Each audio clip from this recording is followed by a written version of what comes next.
നമുക്ക് ഡിസ്കസ് ചെയ്യേണ്ടത് റെസിസ്റ്റേഴ്സിൻ്റെ കോമ്പിനേഷനെ കുറിച്ചാണ്. പ്രതിരോധകങ്ങളുടെ കോമ്പിനേഷൻ അല്ലേ, നമ്മൾ 10th പഠിച്ചിട്ടുണ്ടാവും.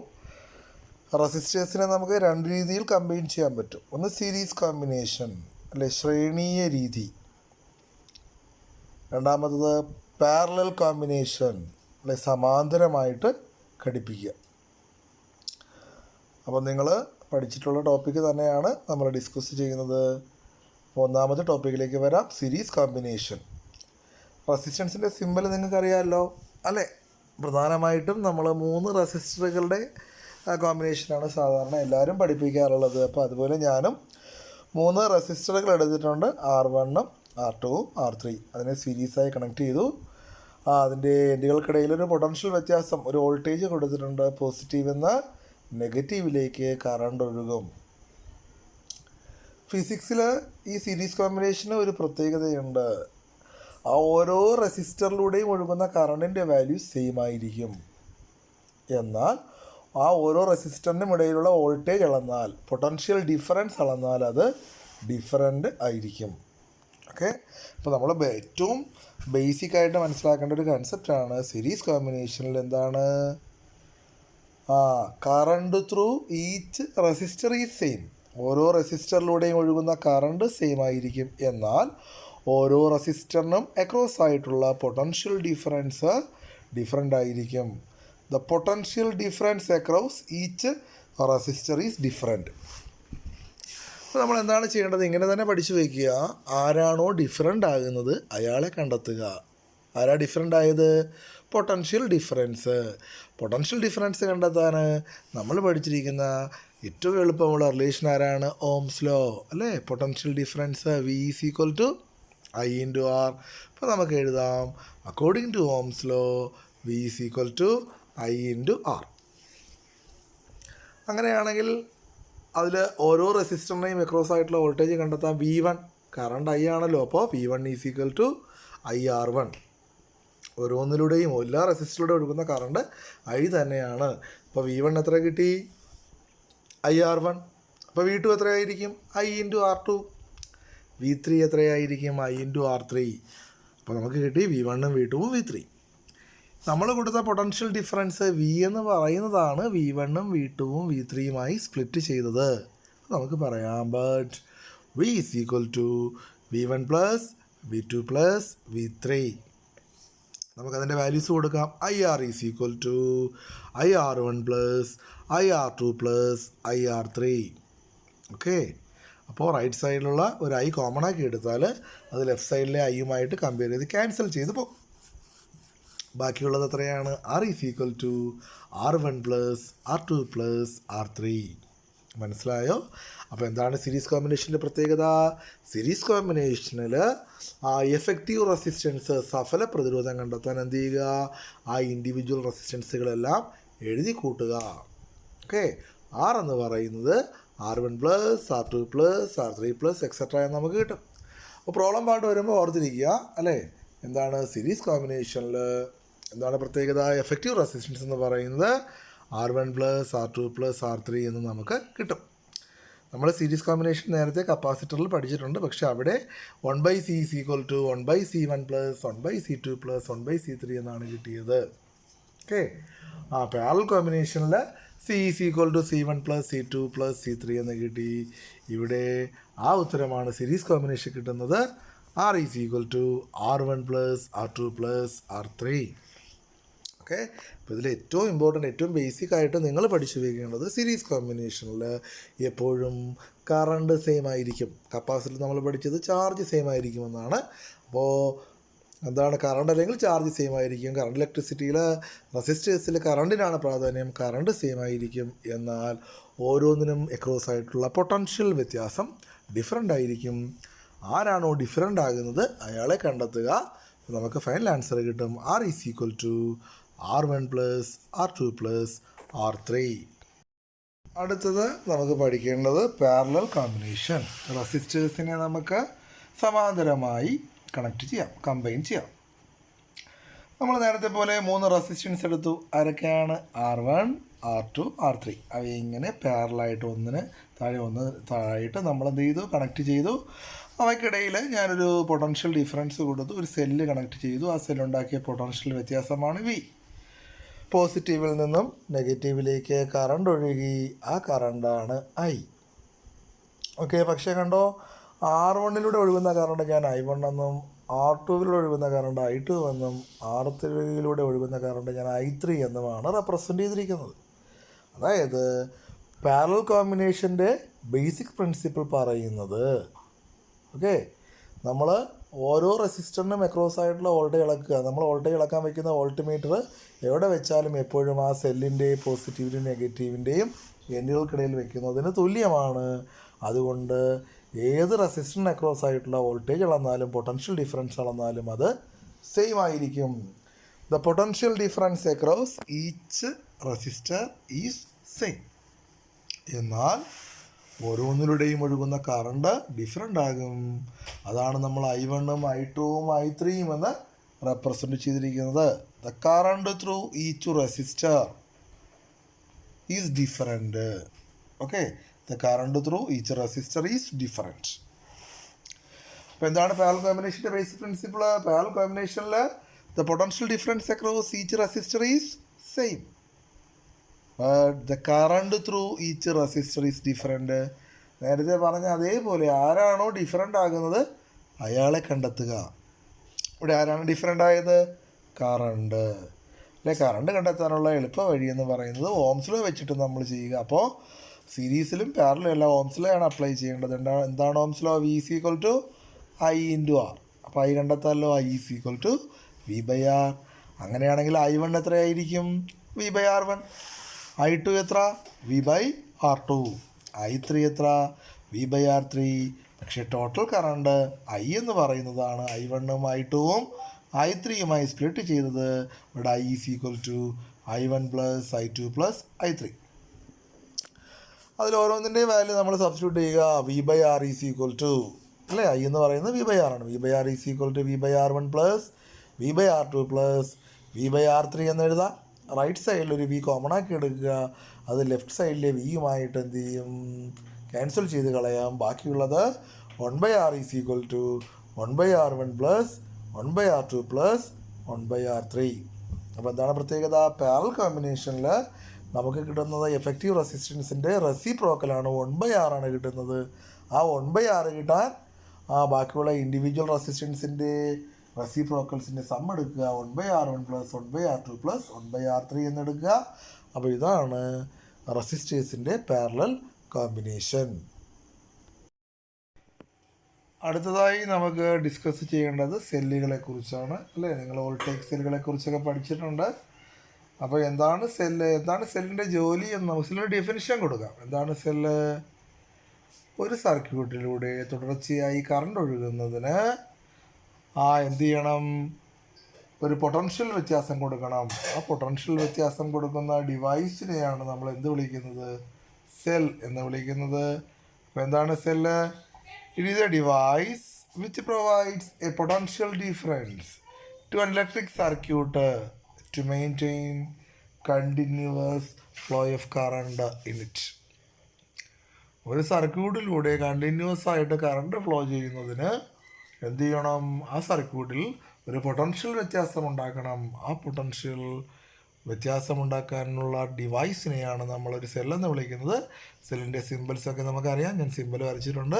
ഒരു വലിയ വരയും ഒരു ചെറിയ വരയും പാരലായിട്ട് വയ്ക്കുക. വലിയ വരയ്ക്ക് പോസിറ്റീവ് സൈൻ കൊടുക്കുക, ആ ചെറിയ വരയ്ക്ക് നെഗറ്റീവ് സൈൻ കൊടുക്കുക. ഇതാണ് നമ്മുടെ സെല്ലെന്ന് പറയുന്നത്. എന്താണ് cell? It is a device which provides a potential difference to an electric circuit to maintain continuous flow of current through it. ഇനി നമുക്ക് അടുത്ത പഠിക്കേണ്ട ഒരു ടൈം നമുക്ക് സുപരിചിതമായത് തന്നെയാണ് EMF, ഇലക്ട്രോമോട്ടീവ് ഫോഴ്സ്, അല്ലേ? നമ്മൾ പഠിച്ച ഒരു സർക്യൂട്ടിൽ നമ്മളെന്താണ്, ഒരു സെല്ല് കണക്ട് ചെയ്താൽ അവിടെ ഇലക്ട്രോമോട്ടീവ് ഫോഴ്സ് ഉണ്ടാകുമെന്നാണ്. ഇലക്ട്രോണിനെ ചലിപ്പിക്കാൻ ആവശ്യമായ ഒരു ബലം. ഓക്കെ, എന്താണ് ഇലക്ട്രോമോട്ടീവ് ഫോഴ്സ് എന്ന് പറയുന്നത്? ശരിക്കും പറഞ്ഞാൽ നമ്മളൊരു സെല്ലെടുക്കുക. ആ സെല്ലിൽ നമ്മൾ എങ്ങും കണക്ട് ചെയ്തിട്ടില്ല, ഒരു സെല്ല് വെറുതെ ഇരിക്കുമ്പോൾ അതിൻ്റെ പോസിറ്റീവും നെഗറ്റീവും ടെർമിനൽസിനിടയിലുള്ള പൊട്ടൻഷ്യൽ വ്യത്യാസത്തിൻ്റെ പേരാണ് EMF. It is the potential difference between its terminals in an open circuit. അതായത് സെല്ലെങ്ങും കണക്ട് ചെയ്ത് സെല്ലിൽ നിന്നും നമ്മൾ കറണ്ട് ഒന്നും ഉപയോഗിക്കരുത്. വെറുതെ സെല്ലിരിക്കുമ്പോൾ ആ സെല്ലിൻ്റെ പോസിറ്റീവിനും നെഗറ്റീവിനും ഇടയിലുള്ള പൊട്ടൻഷ്യൽ വ്യത്യാസമാണ് EMF. ഓക്കെ, അടുത്ത ടൈം ടെർമിനൽ പൊട്ടൻഷ്യൽ ഡിഫറൻസ് എന്നാണ്. എന്താണ് ടെർമിനൽ പൊട്ടൻഷ്യൽ ഡിഫറൻസ്? ആ സെല്ലിൻ്റെ ടെർമിനൽസിനിടയിലുള്ള potential difference. It is defined as the potential difference between its terminals in a closed circuit. ഞാൻ ആ മോളിൽ പറഞ്ഞിരിക്കുന്ന സെല്ലിനെ എടുത്ത് ഒരു ബൾബുമായി ഒരു കോപ്പർ വയറുമായി കണക്ട് ചെയ്തു. ഇനി നമ്മൾ അതിൻ്റെ ടെർമിനൽസിനിടയിൽ പറയുന്ന പൊട്ടൻഷ്യൽ വ്യത്യാസം, ഡിഫറൻസ് ഓഫ് പൊട്ടൻഷ്യലാണ് പൊട്ടൻഷ്യൽ ഡിഫറൻസ് എന്ന് പറയുന്നത്. അപ്പോൾ EMF പൊട്ടൻഷ്യൽ ഡിഫറൻസും തുല്യമാണോ എന്ന് ചോദിച്ചു കഴിഞ്ഞാൽ എന്താണ്, വേണമെങ്കിൽ തുല്യമാണെന്ന് പറയാം. എന്താണ്, ഒരു സെല്ല് വെറുതെ ഇരിക്കുമ്പോൾ അതിൻ്റെ EMF എന്ന് പറയുന്നത്, അല്ല, ഒരു സെല്ല് വെറുതെ ഇരിക്കുമ്പോൾ ആ സെല്ലിൽ നിന്ന് കറണ്ടൊന്നും ഉപയോഗിക്കുന്നില്ല എങ്കിൽ അതിൻ്റെ പൊട്ടൻഷ്യൽ ഡിഫറൻസിനെയാണ് നമ്മൾ എന്ത് വിളിക്കുന്നത്, EMF എന്ന് വിളിക്കുന്നത്. എന്നാൽ ആ സെല്ലിനെ ഒരു സർക്യൂട്ടിൽ കണക്ട് ചെയ്താൽ അതിനെ നമ്മൾ എന്ത് വിളിക്കും, ടെർമിനൽ പൊട്ടൻഷ്യൽ ഡിഫറൻസ് എന്ന് പറയും. ഓക്കെ, അപ്പോൾ ഓർത്തിരിക്കുക, ഇതാണ് EMFും ടെർമിനൽ പൊട്ടൻഷ്യൽ ഡിഫറൻസും നമ്മൾ 8ാം ക്ലാസ്സിൽ പഠിച്ചിട്ടുണ്ട്. അപ്പോൾ ഇതിനെ നമുക്കൊന്ന് കമ്പയർ ചെയ്യണം. അപ്പോൾ അടുത്ത നമ്മുടെ ഡിസ്കഷൻ എന്ന് പറയുന്നത് what is the difference between EMF and potential difference എന്നതിനെ കുറിച്ചാണ്. അടുത്തതായി നമുക്ക് പഠിക്കേണ്ടത് ഒരു ഡിഫറൻസ് ആണ്, difference between EMF and potential difference. Already നമ്മൾ ഡെഫിനിഷൻ പറഞ്ഞു കഴിഞ്ഞു. അപ്പോൾ എങ്കിലും നമ്മളതിൻ്റെ കമ്പാരിസൺ ഒന്ന് നോക്കാം. എന്താണ് EMF? It is a difference of potential between the terminals of a cell when no current is drawn from the cell. അതായത് ഓപ്പൺ സർക്യൂട്ട്. ആ സെല്ലിൽ നിന്നും നമ്മൾ ഒരു കറണ്ടും ഉപയോഗിക്കുന്നില്ല, ഒരു കറണ്ടും എടുക്കുന്നില്ല. സെല്ല് വെറുതെ ഇരിക്കുമ്പോൾ അതിൻ്റെ ടെർമിനൽസിലുള്ള പൊട്ടൻഷ്യൽ വ്യത്യാസമാണ് EMF. അപ്പോൾ എന്തായിരിക്കും potential difference? It is a difference of potential between the terminals of a cell when current is drawn from the cell that is closed circuit. നമ്മൾ നേരത്തെ പറഞ്ഞ ഡെഫിനിഷൻ പറഞ്ഞാൽ മതി കേട്ടോ. It is a potential difference between its terminals in an open circuit, അല്ലെങ്കിൽ it is a potential difference between its terminals in a closed circuit. അങ്ങനെ എഴുതിയാൽ മതി കേട്ടോ. അപ്പോൾ EMFിൻ്റെ പ്രത്യേകത, സെല്ല് വെറുതെ ഇരിക്കുക. അപ്പോൾ സെല്ലിൽ നിന്നും കറണ്ട് ഒന്നും നമ്മൾ ഉപയോഗിക്കുന്നില്ല. കറണ്ട് ഒഴുകിയാൽ മാത്രമേ പ്രതിരോധമുള്ളൂ. അപ്പോൾ നമുക്ക് പറയാം EMF is independent of resistance. എന്നാൽ ക്ലോസ്ഡ് സർക്യൂട്ടിലാണ് പൊട്ടൻഷ്യൽ ഡിഫറൻസ് എഫക്റ്റീവ് ആകുന്നത്. ക്ലോസ്ഡ് സർക്യൂട്ടിലൂടെ കറണ്ട് ഒഴുകുന്നുണ്ട്, അപ്പോൾ തീർച്ചയായിട്ടും അവിടെ പ്രതിരോധമുണ്ട്. അപ്പോൾ പൊട്ടൻഷ്യൽ ഡിഫറൻസ് എന്ന് പറയുന്നത് റെസിസ്റ്റൻസിനെ ഡിപ്പെൻഡ് ചെയ്യുന്നുണ്ട്. It depends on resistance. അങ്ങനെ പൊട്ടൻഷ്യൽ ഡിഫറൻസും റെസിസ്റ്റൻസും തമ്മിലുള്ള ആ ഡിപ്പെൻഡൻസ് ആണ് നമ്മൾ പഠിച്ചത് Ohm's law. V is proportional to I അല്ലേ, V is equal to RI അല്ലേ. വോൾട്ടേജ് എന്ന് പറയുന്നത്, പൊട്ടൻഷ്യൽ ഡിഫറൻസ് എന്ന് പറയുന്നത് റെസിസ്റ്റൻസിനെ ഡിപ്പെൻഡ് ചെയ്യുന്നു. അടുത്ത മൂന്നാമത്തെ പ്രത്യേകത EMF എന്ന് പറയുന്നത് EMF is greater than potential difference. സാധാരണ ഒരു സെല്ല് വെറുതെ ഇരിക്കുമ്പോൾ നമ്മൾ അതിൻ്റെ വോൾട്ടേജ് അളക്കുക, അത് 1.5 എന്ന് കിട്ടും. ഒരു സർക്യൂട്ടിൽ നമ്മൾ കണക്ട് ചെയ്തതിന് ശേഷം വോൾട്ടേജ് അളന്നാൽ ചിലപ്പോൾ 1.3 കിട്ടത്തുള്ളൂ, കുറച്ച് വോൾട്ടേജ് കുറഞ്ഞു പോകും. അപ്പോൾ EMF എന്ന് പറയുന്നത് ഗ്രേറ്റർ ദാൻ പൊട്ടൻഷ്യൽ ഡിഫറൻസ് ആണ്. തിരിച്ചും പറയാം, പൊട്ടൻഷ്യൽ ഡിഫറൻസ് ഈസ് ലെസ് അല്ലേ, potential difference is less than EMF. ഈ ചാർട്ട് പ്രത്യേകം പഠിച്ചു വെച്ചിരിക്കുക. എന്താണ്, it is a difference between EMF and potential difference. Okay, നമുക്ക് അടുത്ത ടോപ്പിക്കിലേക്ക് വരാം. എന്താണ് ഇൻറ്റേർണൽ റെസിസ്റ്റൻസ്? ചെറിയ ആറുകൊണ്ടാണ് സൂചിപ്പിക്കുന്നത്. നമ്മൾ ഇതുവരെ പറഞ്ഞ പടത്തിലെല്ലാം കറണ്ട് ഒഴുകുന്നത് സെല്ലിന് വെളിയിൽ, സെല്ലിൻ്റെ പോസിറ്റീവ് നിന്ന് നെഗറ്റീവിലേക്കാണ്. ഇനി കറണ്ട് ഒഴുകണമെങ്കിൽ ക്ലോസ് സർക്യൂട്ടിൽ ആ സെല്ലിനകത്ത് നെഗറ്റീവിൽ നിന്നും പോസിറ്റീവിലേക്ക് കൂടി കറണ്ട് ഒഴുകണമെങ്കിൽ കണ്ടിന്യൂസ് കറണ്ട് ആവും അല്ലേ. അപ്പോൾ സെല്ലിനകത്ത് കൂടി കറണ്ട് ഒഴുകുമ്പോൾ ആ സെല്ലിനകത്തുള്ള വസ്തുക്കൾ അത് കൊടുക്കുന്ന പ്രതിരോധമാണ് internal resistance. It is the resistance offered by the cell when electric current flows through it. ഒരു സെല്ലിലൂടെ കറണ്ട് ഒഴുകുമ്പോൾ സെല്ലിനകത്തുകൂടി കറണ്ട് ഒഴുകുമ്പോൾ ആ സെല്ലിനകത്തുള്ള ഇലക്ട്രോലൈറ്റ് കൊടുക്കുന്ന പ്രതിരോധമാണ് ഇൻറ്റേർണൽ റെസിസ്റ്റൻസ് എന്ന് പറയുന്നത്. ഞാൻ വെറുതെ ഒരു പടം വരച്ച് വെച്ചിട്ടുണ്ട്. ഒരു സെല്ലാണ് നമ്മൾ പഠിക്കുന്ന ഒരു വോൾട്ടേജ് സെൽ എടുത്തല്ലേ. സെല്ലിൻ്റെ പ്രധാനപ്പെട്ട ഭാഗം ഒരു സൊല്യൂഷൻ അല്ലെ, കോപ്പർ സൾഫേറ്റ് സൊല്യൂഷൻ. അല്ലെങ്കിൽ അതിനെ നമുക്ക് ഇലക്ട്രോലൈറ്റ് എന്ന് വിളിക്കാം. അതിൽ രണ്ട് മെറ്റാലിക് റോഡ് താഴ്ച വെച്ചിരിക്കുക, അതിനെ നമ്മൾ ഇലക്ട്രോഡുകൾ എന്നാണ് വിളിക്കുന്നത്. അതിനൊരു ബൾബുമായി കണക്ട് ചെയ്താൽ ആ ബൾബ് കത്തും. അപ്പോൾ അതിലൂടെ കറണ്ട് ഒഴുകും. ആ സെല്ലിനകത്ത് അയോണുകളായിട്ട് ചാർജ് ഫ്ലോ ചെയ്യുന്നുണ്ട്. ആ അയോണുകളുടെ ഫ്ലോയെ ഒപ്പോസ് ചെയ്യുന്നത് ക്വാണ്ടിറ്റിയാണ് നമ്മൾ ഇൻറ്റേർണൽ റെസിസ്റ്റൻസ് എന്ന് പറയുന്നത്. നമ്മൾ എക്സ്റ്റേണൽ റെസിസ്റ്റൻസിനെ കുറിച്ച് പഠിച്ചു. അതാരെയൊക്കെ ഡിപ്പെൻഡ് ചെയ്തു നമ്മൾ പഠിച്ചു, ഓർമ്മയുണ്ടോ? Length, area, temperature and nature of the material. അതുപോലെ what are the factors depends on internal resistance അല്ലേ. അപ്പോൾ സെല്ലിനകത്തുള്ള സംഭവങ്ങൾ പറഞ്ഞാൽ മതി. ഒന്നാരാണ് നാച്ചർ ഓഫ് ദി ഇലക്ട്രോലൈറ്റ്. ഇലക്ട്രോലൈറ്റിൻ്റെ സ്വഭാവം. രണ്ട്, nature of the electrodes, distance between the electrodes, ഇലക്ട്രോഡുകൾ തമ്മിലുള്ള ഡിസ്റ്റൻസ്. അതുപോലെ എന്തുമാത്രം ഏരിയയാണോ ആ സൊല്യൂഷനകത്ത് ഇലക്ട്രോലൈറ്റിനകത്ത് താഴ്ച വെച്ചിരിക്കുന്നത് അവിടെ മാത്രമേ കെമിക്കൽ റിയാക്ഷൻ നടക്കൂ, അയോണുകൾ ഫോം ചെയ്യൂ. നമുക്ക് പറയാം area of the electrode immersed താഴ്ച വെച്ചിരിക്കുക, ഇമേഴ്സ്ഡ് ഇൻ ദ ഇലക്ട്രോലൈറ്റ്. അതുപോലെ 4 നെക്സ്റ്റ് വൺ ഈസ് 5 ടെമ്പറേച്ചർ അല്ലേ. നമ്മൾ റെസിസ്റ്റൻസിൻ്റെ കേസിൽ പഠിച്ചത് റെസിസ്റ്റൻസ് അല്ലെ, ടെമ്പറേച്ചർ കൂടിയാൽ റെസിസ്റ്റൻസ് കൂടും. എന്നാൽ ടെമ്പറേച്ചർ കൂടിയാൽ സെല്ലിൻ്റെ ഇൻറ്റേർണൽ റെസിസ്റ്റൻസ് കുറയും. ഒരു ആപ്ലിക്കേഷൻ ക്വസ്റ്റ്യൻ കൂടിയാണ്. എന്താണ് internal resistance? Decreases with rise of temperature. Temperature കൂടിയാൽ ഇൻറ്റേർണൽ റെസിസ്റ്റൻസ് കുറയും.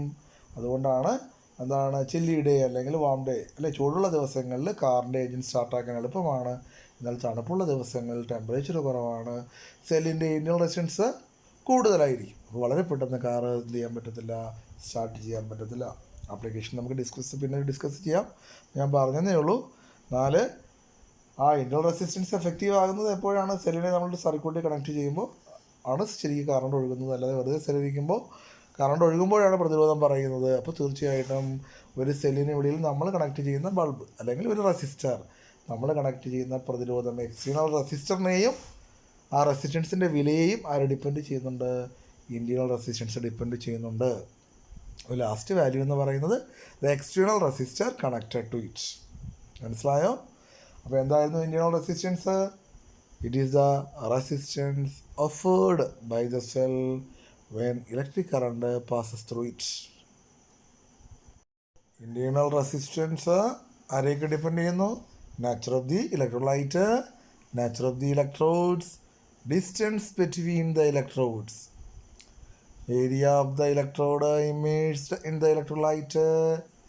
5th one, temperature അല്ലേ. Internal resistance decreases with rise of temperature എന്നാണ്. ഇത് ലാസ്റ്റ് 6ാമത്തത് external resistor connected to it. Okay, അടുത്തതായി നമുക്ക് ഡിസ്കസ് ചെയ്യേണ്ടത് ഈ EMFും ഈ ടെർമിനൽ പൊട്ടൻഷ്യൽ ഡിഫറൻസും അതുപോലെ തന്നെ ഒരു പുതിയ ടൈം ലോസ്റ്റ് വോൾട്ടും തമ്മിലുള്ള റിലേഷൻഷിപ്പ് എന്താണെന്ന് നോക്കാം. ഇവിടെ നമ്മൾ ഫിഗറിൽ ഒരു സെല്ലുണ്ട്. ആ സെല്ലിൻ്റെ EMF E ആണ്. അതിൻ്റെ ഇൻറ്റേർണൽ റെസിസ്റ്റൻസ് ചെറിയ ആറാണ്, സ്മോൾ ആറാണ്. അതിന് ഒരു എക്സ്റ്റേണൽ റെസിസ്റ്റൻസ് ക്യാപിറ്റൽ ആറുമായിട്ട് കണക്ട് ചെയ്തിട്ടുണ്ട്. പോസിറ്റീവിൽ നിന്ന് നെഗറ്റീവിലേക്ക് കറണ്ട് ഒഴുകുന്നുണ്ട്.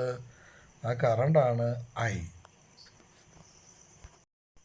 അപ്പോൾ നമ്മുടെ കണക്ഷൻ കണ്ടു കഴിഞ്ഞാൽ ആ സെല്ലും റെസിസ്റ്റൻസും ക്യാപിറ്റൽ ആറും പാരലായിട്ട് തോന്നും. പക്ഷേ അതൊരിക്കലും പാരലൽ കോമ്പിനേഷൻ അല്ല. ആദ്യത്തെ, അതായത് ഫസ്റ്റ് കോമ്പിനേഷൻ, ഇപ്പോൾ നമ്മളൊരു സിമ്പിൾ സർക്യൂട്ടാണ് വരച്ചിരിക്കുന്നത്. അത് ശരിക്ക് എൻഡ് ടു എൻഡ് കണക്ഷനാണ്, അത് സീരീസാണ്. എന്താണ് സീരീസ് കോമ്പിനേഷൻ്റെ പ്രത്യേകത? മൊത്തം പ്രതിരോധം എന്ന് പറയുന്നത് R+R ആണ്.